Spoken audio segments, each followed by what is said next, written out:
नमस्कार, आप देख रहे हैं जोहार झारखंड और मैं हूं आपके साथ सुकन्या सिंह। सबसे पहले बड़ी खबर पलामू से आ रही है, जहां खड़गपुर जंगल से 4 नक्सली पकड़े गए हैं। पलामू पुलिस और सीआरपीएफ का ज्वाइंट ऑपरेशन है। 5 लाख का इनामी नक्सली दीपक गंजू गिरफ्तार किया गया है। नक्सली योगेंद्र भुइया और 2 नाबालिग नक्सली भी पकड़े गए हैं। इंसास, राइफल, कारतूस और कैश रकम बरामद की गई है। अहम खबर पलामू से आपको बता रहे हैं और उसकी एक्सक्लूसिव तस्वीरें भी आपको दिखा रहे हैं, जहां खड़गपुर जंगल से 4 नक्सली पकड़े गए हैं। पलामू पुलिस और सीआरपीएफ का ये ज्वाइंट ऑपरेशन है। 5 लाख का इनामी नक्सली दीपक गंजू गिरफ्तार किया गया है।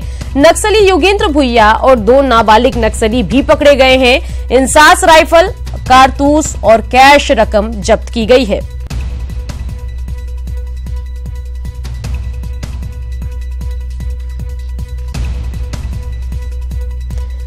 बड़ी खबर पलामू से आपको बता रहे हैं, जहां खड़गपुर जंगल से 4 नक्सली पकड़े गए हैं। पलामू पुलिस और सीआरपीएफ के ज्वाइंट ऑपरेशन को ये सफलता मिली है। इसके अलावा 5 लाख का इनामी नक्सली दीपक गंजू भी गिरफ्तार किया गया है।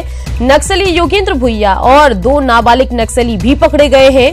इंसास, राइफल, कारतूस और कैश रकम बरामद की गई है। रांची की सीबीआई कोर्ट में थोड़ी देर में लालू प्रसाद की उस याचिका पर सुनवाई होगी, जिसमें उन्होंने तत्कालीन एजी पीके मुखोपाध्याय समेत अन्य को आरोपी बनाने की मांग की है। लालू की ओर से बुधवार को अदालत में ये याचिका दायर की गई थी। ऐसे में दुमका ट्रेजरी केस में आज लालू पर फैसला टल सकता है। लालू के वकील का कहना है कि कोर्ट में पहली बार इस तरह की याचिका दाखिल की गई है।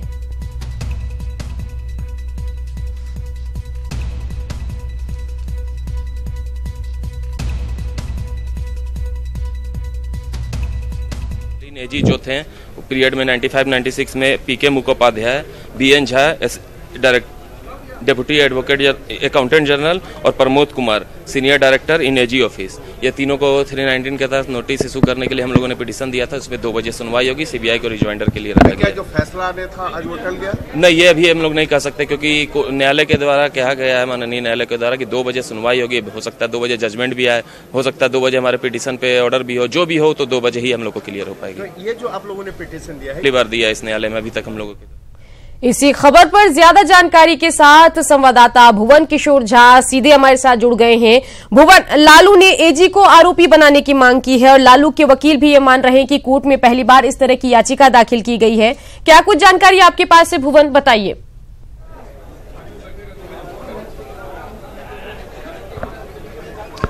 देखिए सुकन्या, आप लालू प्रसाद की ओर से जो पिटीशन फाइल की गई है उसमें ये कहा गया है कि जो तत्कालीन एजी को भी आरोपी बनाया जाए।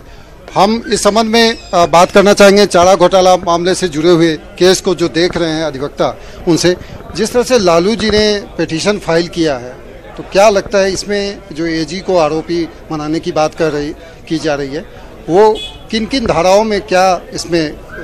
देखिए, 319 सीआरपीसी में एक प्रावधान है जिसके तहत पिटीशन दाखिल किया गया है और कहा गया है कि इसमें उनको एजी को भी एक्यूज बनाया जाए, क्योंकि ड्यूरिंग ट्रायल जो है एविडेंस उसके अगेंस्ट में आया है। इस पर माननीय न्यायालय पिटीशन को एक्सेप्ट किए हैं भी और रिजॉइंडर पढ़ने पर सीबीआई के द्वारा रिजॉइंडर फाइल करने के बाद उस पर सुनवाई होगी। सुनवाई के बाद जो भी निर्णय माननीय न्यायालय लेंगे उसके बाद पता चलेगा कि क्या निर्णय हुआ।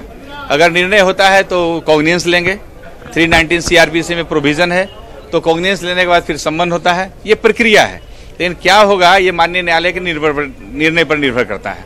आज फैसले की तारीख भी मुकर्रर की गई थी। इस बीच में ये पिटीशन पड़ा है, तो कहीं न कहीं पहले इस पिटीशन पे सुनवाई होगी, उसके बाद ही ये स्वाभाविक है। ये प्रावधान है कि बिफोर प्रोनाउंसमेंट ऑफ जजमेंट सारी सुनवाई, गवाहों का बयान, 313 का बयान, आर्गुमेंट कंप्लीट होने के बाद माननीय न्यायालय ने निर्णय सुनाने के लिए आज की तारीख निर्धारित की थी।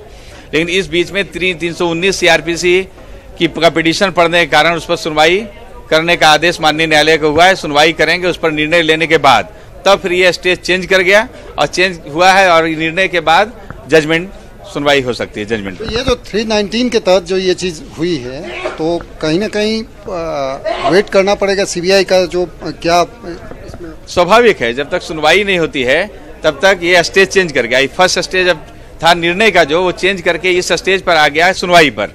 और 319 धारा का जो पिटीशन है उस पर सुनवाई होने के बाद इस पर जो भी आदेश निर्णय होगा माननीय न्यायालय का, उसके बाद फिर जजमेंट डिलीवर हो सकता है। जी भुवन, तमाम जानकारी के लिए आपका शुक्रिया। खबरों में बढ़ेंगे आगे, रुख करेंगे अगली खबर का, जहां झारखंड में